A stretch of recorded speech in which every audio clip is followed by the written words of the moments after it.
Hello guys, how are you? Hope you all are doing well. Today I'm back with one of the most interesting video. In this video tutorial guys, we will learn how to fix Chinese or any other random language is showing on your Windows 11 lock screen.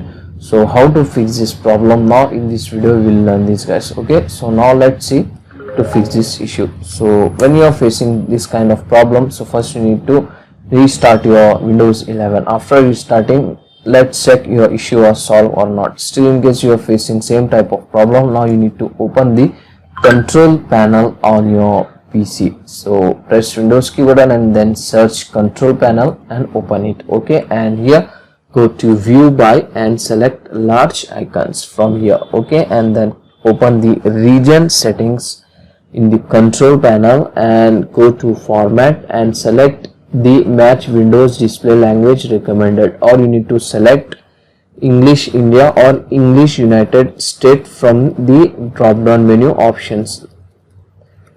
So just press E from your keyboard, it will show the English languages all, and select the English India or English United States.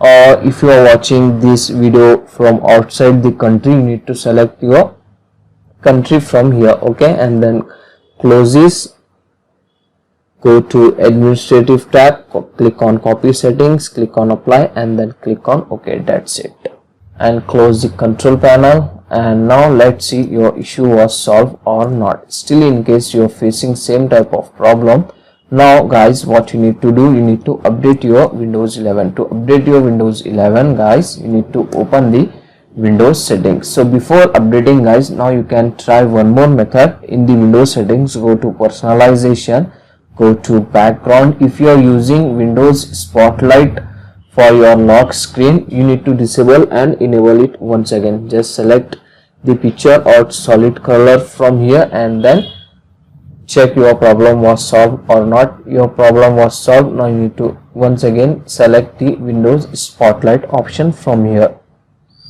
This option will help you to fix your problem. Now you need to update your Windows PC. Click on Windows Update from the left panel. Go to check for updates, and if the update is available, you need to update your Windows 11. That's it. So these are the easy and simple solution to fix this issue. So that's it for today guys. Hope you enjoyed this video. If you enjoy, please guys like, share and subscribe to our channel. Thank you very much.